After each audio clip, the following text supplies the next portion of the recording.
पड़ता है कि ये अहम ही वासुदेव है, ब्रह्म है, परमात्मा है, शिव है।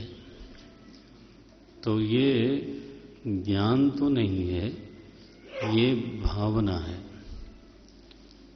भावना और ज्ञान में अंतर होता है। भावना पुरुष तंत्र है, शास्त्र के अनुसार हमको बनानी पड़ती है। हम चाहें तो ये भावना बनावें, हम चाहें तो ये भावना न बनाएं, अथवा हम चाहें तो कोई और भावना बनाएं। तो भावना में कर्तुम, अकर्तुम, अन्यथा कर्तुम, ये तीनों संभावनाएं विद्यमान होती हैं। ज्ञान है जिसका नियामक है स्वयं तत्व वस्तु, तो वो वस्तु तंत्र माना गया है। प्राय ये है कि अग्नि उष्ण है तो उसको उष्ण ही जानना पड़ेगा। उसको हम शीतल जानने के लिए हमारे पास कोई विकल्प नहीं है। तो जैसी चीज है वो अपने धर्म का, हमारे ज्ञान, हम अपने धर्म से हमारे ज्ञान का नियंत्रण करती है। वस्तु तंत्र, वस्तु के शासन में हमारा ज्ञान होता है। यानी अग्नि उष्ण है तो हमको जानना ही पड़ेगा कि अग्नि उष्ण है, शर्करा मीठी है। और जैसे ही हमने ये भावना करी कि अग्नि देवता है तो वो ज्ञान नहीं रहा, फिर वो भावना हो गई। क्योंकि कुछ लोग अग्नि को देवता माने, कुछ लोग ना माने,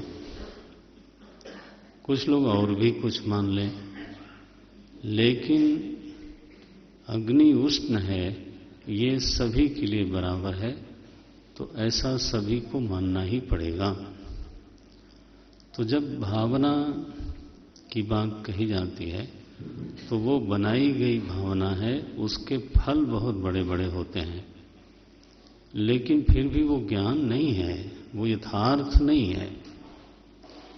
तो अहम को, जो एक वैयक्तिक अहम है, उसमें ब्रह्म की भावना करने से बड़े बड़े लाभ तो बताए गए, लेकिन अंततः उस मिथ्या भावना, मिथ्या अहम को मरना पड़ता है। तो यहां कहा गया मिथ्या वासुदेव। एक तो यथार्थ वासुदेव हुए और एक मिथ्या वासुदेव हुए। भगवान ने स्वयं ही इनका वध किया। अभिप्राय ये है कि भावना जहां तक जाती है, ये देखना है साधक को कि मैं अपने में ब्रह्मत्व की भावना करता हूं या अपने स्वरूप को वास्तव में ब्रह्म रूप से जानता हूं। अगर तो भावना करते हैं तो वो भावना ही है, वो पौंड्रक की तरह है, उससे अंतिम लाभ नहीं होना है। तो ये जांचना बहुत जरूरी होता है। कई बार वेदांत का विद्यार्थी अपने में ब्रह्मत्व की भावना ही करता है, वो जानता नहीं है कि वस्तु जैसी है वैसी ही वास्तव में ब्रह्म ही है। अच्छा भाई, तो पौंड्रक के मरने के बाद उसका एक मित्र है द्विविद। ये सुग्रीव का मंत्री था त्रेता काल में, और भगवान की सेना में एक प्रमुख वानर था, द्विविद और मयंद। लेकिन यहाँ तो बिल्कुल भगवान से दुश्मनी करता है। तो पौंड्रक के मरने के बाद वो इतना उत्पाती हुआ कि खेत, बगीचा, नगर, ये सब का सब वो ध्वंस करने लगा। तो हम लोग जहाँ भी वानर देखते हैं तो हम कहते हैं हनुमान जी की सेना है। लेकिन हर समय वो हनुमान जी की सेना नहीं होती। अब आप अन्यथा मत ले लेना। बहुत बार वो द्विविध की ही सेना होती है, उत्पाती होते हैं ये नारायण। तो द्विविध बार बार द्वारिका पर एक तरह से आक्रमण करता है, वहां की खेती को नष्ट करता है, वहां के बगीचे नष्ट करता है। तो जब इस प्रकार की स्थिति बार बार आने लगी तो फिर भगवान ने कहा कि बलदाऊ भैया, ये तो कुछ बहुत ज्यादा ही ना, ये बहुत ज्यादा ही तंग करने लगा है। तो बलदाऊ जी ने उस द्विविध नाम के वानर का फिर वध किया है। ये स्थिति हुई। तो त्रेता में जो उनकी सेना का एक प्रधान अंग था, द्वापर में समय बदलने पर कई बार मित्र जो है वो बुद्धि बदल गई तो वैरी हुआ, आज मारा गया वो। तो द्विविध नाम का वानर भी मारा गया। भगवान ने राजसूय के बहाने से तो जरासंध का वध करवाया है भीम के हाथ से। हुआ ये कि जरासंध ने 16,000 तो राजाओं को कैद कर रखा है, और ऐसी दशा में वहां से एक संदेश आया कि महाराज हमें मुक्त करिए, ये जरासंध हमको बहुत कष्ट दे रहा है। तो उसी समय युधिष्ठिर का दूत आता है, वो कहते हैं कि महाराज हमारे यहाँ राजसूय यज्ञ होने वाला है, आप कृपा करके पधारिए। अब सभा में ये विचार होने लगा कि हम राजसूय यज्ञ में पहले जावें कि पहले जरासंध का वध करें। तो जो यदुवंशी लोग हैं उनको जरासंध से बहुत ज्यादा चिढ़ थी, क्योंकि जरासंध ने 17 बार मथुरा पर आक्रमण किया था। तो यदुवंशी लोगों के चित्त में आग लगी थी कि जरासंध का वध तो अवश्य ही होना चाहिए, तो पहले उसी पर चलते हैं।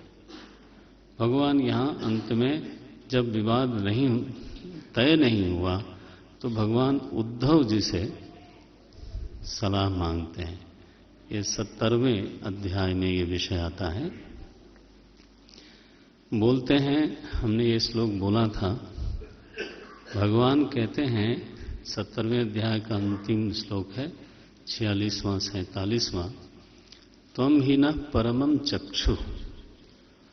देखो यही संबोधन है जो उद्धव जी को भगवान देते हैं।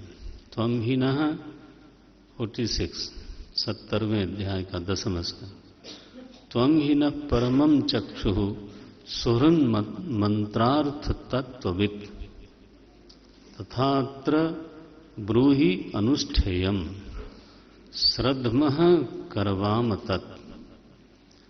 तो जब ऐसा पूछा है उद्धव से कि आप तो हमारी सभा के नेत्र हो, आपको सब दिखाई देता है, यथार्थ क्या होना चाहिए। उद्धव जी ने प्रणाम करके निदेशम शिरसा आधाय, भगवान की आज्ञा स्वीकार करके मान करके तो उद्धव जी सलाह देते हैं।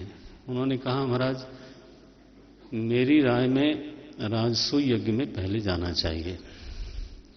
राजसूय यज्ञ में दिग्विजय भी होगी, तो दिग्विजय के लिए भीम और अर्जुन को लेकर के फिर आप जाइएगा और उसी निमित्त से जरासंध का भी वध हो जाएगा। तो राजसूय यज्ञ में जाने से दोनों ही प्रयोजन की पूर्ति हो जाएगी। राजसूय यज्ञ भी हो जाएगा और जरासंध का वध भी हो जाएगा। तो बस सभी लोगों ने इस सम्मति को स्वीकार किया। राजसूय यज्ञ में युधिष्ठिर के गए हैं और उसी निमित्त से भीम के द्वारा जरासंध का वध कराया गया। उसी राजसूय यज्ञ में आपको स्मरण होगा शिशुपाल का भगवान ने चक्र सुदर्शन से सिर काटा था। तो शिशुपाल का वध हुआ। शिशुपाल का सखा है साल्व। और रुक्मिणी। तो भगवान ने फिर इनका भी वध किया, आखिर वध करना पड़ा। साल्व का, रुक्मिणी का, शिशुपाल का, तीनों का वध हुआ है। वानर द्विविद का पहले वध हो गया, जरासंध का भी वध हो गया। अब दंतवक्त्र बचता है। ध्यान रखें कि जय विजय पार्षदों में से तो एक था शिशुपाल और एक था दंतवक्त्र।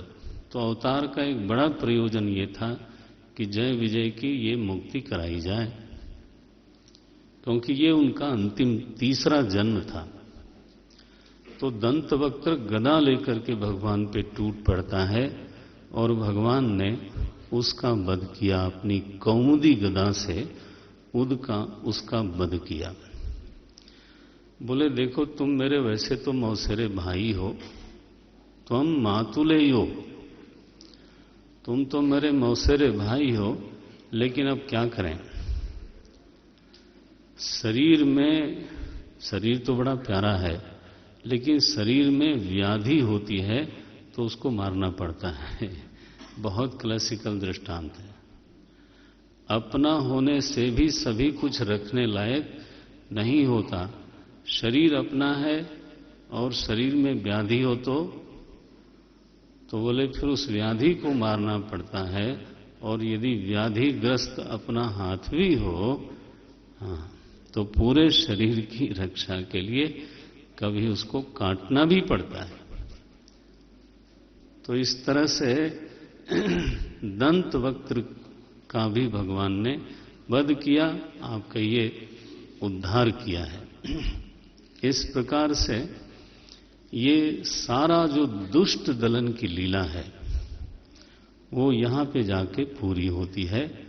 अब बचा है यदुवंश, लेकिन भगवान सुख से बैठे हैं और उस समय एक कथा आती है। सुखदेव जी महाराज ये कथा आरंभ करते हैं। 80वें अध्याय में है, 80। कृष्णस्यासीत् सखा कश्चित् ब्राह्मणो ब्रह्मवित्तमः विरक्तः इन्द्रियार्थेषु प्रशान्तात्मा जितेन्द्रियः यदृच्छयोपपन्नेन वर्तमानो